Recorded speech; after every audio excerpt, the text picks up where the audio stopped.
Bienvenue dans cette nouvelle édition de l'Africa Tonight. Au sommaire, l'espoir de paix au Mali.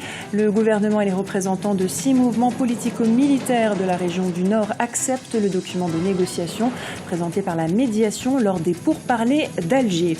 Reprise des discussions à Djibouti entre l'Union pour la majorité présidentielle et l'Union pour le salut national. Le dialogue est rétabli après plus de 18 mois d'impasse politique marquée par des manifestations de l'opposition. La Tunisie prête pour un nouveau départ démocratique après les élections législatives de ce dimanche. La relance de l'économie est le grand défi auquel seront confrontés les élus. Nous débutons cette édition avec cette avancée dans le processus de paix intermalien. Le gouvernement et les représentants de 6 mouvements politico-militaires de la région du Nord ont accepté comme une base solide le document de négociation présenté la semaine dernière par la médiation lors des pourparlers de paix à Alger. C'est ce qu'indique le ministère des Affaires étrangères algérien. Écoutez la réaction d'Ibrahim Koulibaly au sujet du document présenté. Il est le directeur de publication du journal La Nouvelle Tribune au Mali. De même côté, à Bamako, le texte aussi est en train de créer beaucoup de problèmes parce que jusqu'à présent, beaucoup de gens n'ont pas le texte en possession, mais déjà sur le net, ceux qui ont pu avoir accès aux documents, en tout cas, vont de plusieurs commentaires parce que les gens n'ont pas bien apprécié, les gens ne comprennent pas bien, en tout cas, la monture du texte actuel. Parce que quand on remarque bien ce texte-là, on voit qu'il y a un certain favoritisme, même si on ne dit pas le nom, c'est vers un fédéralisme qu'on va. Donc on attend. C'est vrai que le ministre des Affaires étrangères s'est largement expliqué là-dessus, mais on attend de voir l'exposé du document complet pour que, en tout cas, à Bamako, les Maliens puissent se prononcer par rapport à ce qui est proposé. Ce n'est que des propositions. Une fois que ce sera accepté par toutes les parties, c'est en ce moment que la signature interviendra. La reprise des discussions à Djibouti entre l'Union pour la majorité présidentielle et l'Union pour le salut national. Après plus de 18 mois d'impasse politique, le dialogue s'est rétabli malgré la situation des droits de l'homme qui reste délicate dans le pays. Djibouti a été classé à la 169e place dans le rapport sur la liberté de la presse par Reporters sans frontières. Sally Ghanem. Après plus de 18 mois d'impasse politique, marquée par des manifestations de l'opposition et d'affrontements avec les forces de l'ordre, le dialogue entre l'Union pour la majorité présidentielle et l'Union pour le salut national est repris pour la 3e fois. Sans intervention extérieure, les deux parties tentent de résoudre leur conflit. La reprise du dialogue a été confirmée par le président djiboutien Ismaël Omar Guelleh.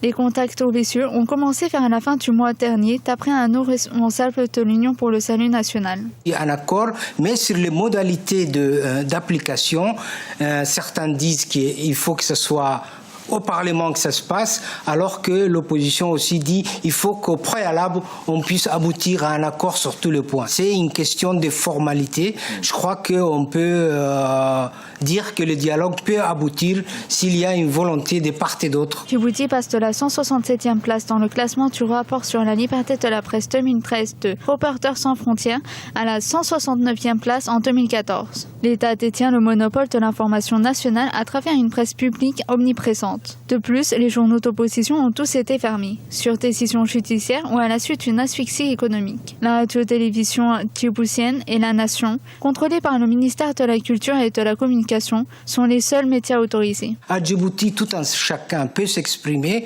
et si ce n'est pas le cas, nous sommes là pour veiller, nous assurons une veille permanente et Dieu sait que l'opposition djiboutienne, je les accueille chaque jour que Dieu fait dans mon bureau pour leur dire que voilà les problèmes auxquels ils sont confrontés, comment nous pouvons résoudre et ils ne pourront pas me démentir sur ce point. Afin de promouvoir les droits de l'homme dans un pays d'Afrique de l'Est, la Commission nationale des droits de l'homme a été créée en 2008, suite à un atelier de réflexion.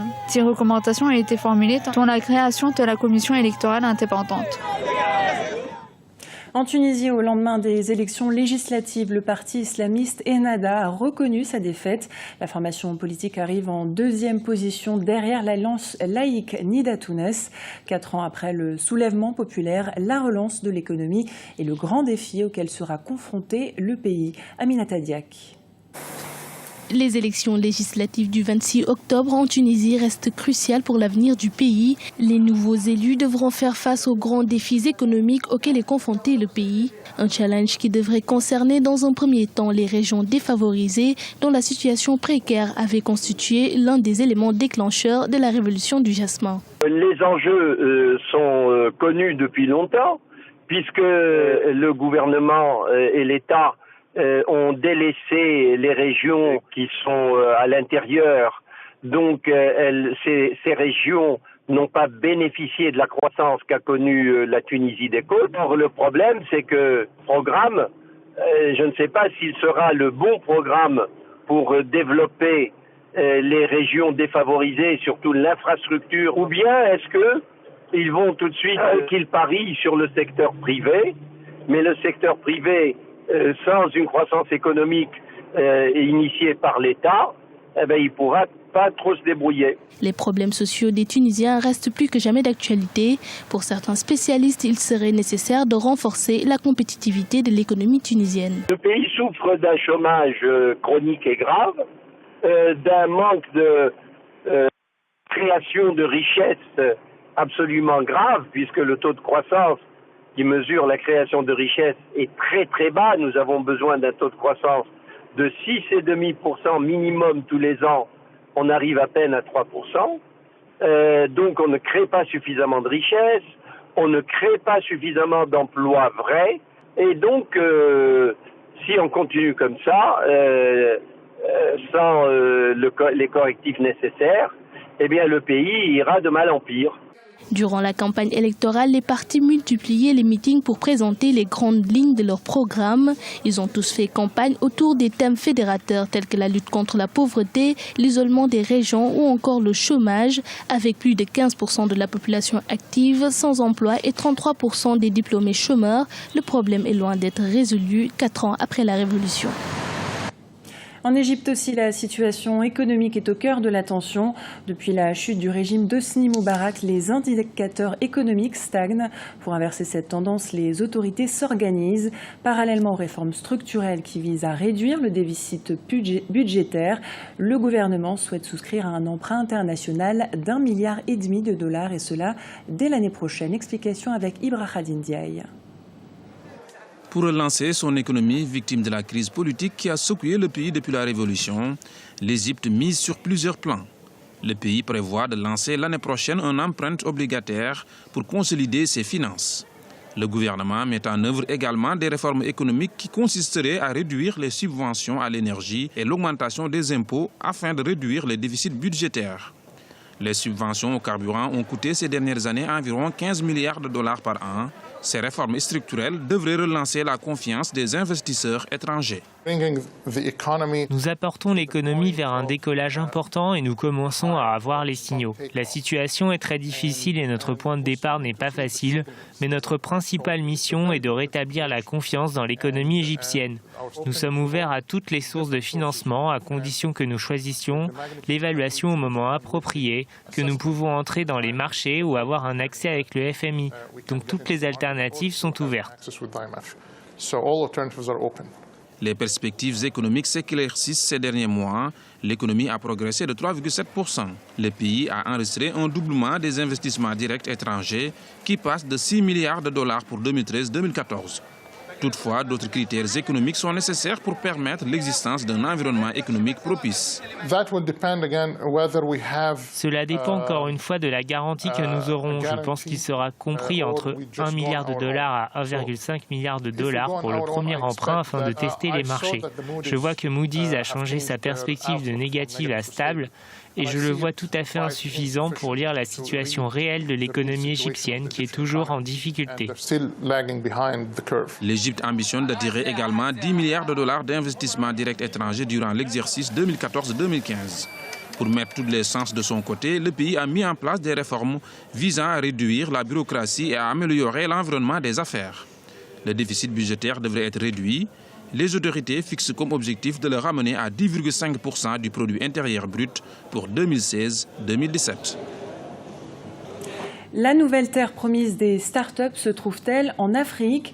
Même si le poumon économique du continent reste les ressources naturelles, l'Afrique mise de plus en plus sur l'économie numérique. Les États et les acteurs économiques tentent de faire de ce secteur un levier économique, notamment dans la création d'emplois et la lutte contre le chômage des jeunes. Ibrahim Ndiaye. L'Afrique abritera du 12 au 19 novembre 2014 la 4e édition des journées consacrées aux nouvelles technologies de l'information et de la communication. Un rendez-vous placé sous le signe de l'innovation. Le chômage des jeunes est un défi majeur à relever, d'où la nécessité de mettre en place de véritables politiques en faveur de l'emploi. Ce combat est également celui de nombreux Africains qui ont déjà montré leur talent au sein de nombreuses entreprises. Aujourd'hui, ils souhaitent mettre cette expérience en faveur du continent. Nous disposons d'experts qui sont biculturels, qui ont travaillé dans les plus grosses sociétés internationales et qui ont l'envie de contribuer au développement du continent. Selon les statistiques de l'Organisation internationale du travail, le taux de chômage en Afrique en 2013 est de 10,3%. Première victime, les jeunes ayant moins de 30 ans. Ils représentent 60% de l'ensemble des sans-emplois africains. Et les nouvelles technologies de l'information et de la communication peuvent contribuer à réduire le chômage. On sait qu'en Afrique, aujourd'hui, il y a une problématique qui est celle de l'emploi, et notamment de l'emploi des jeunes.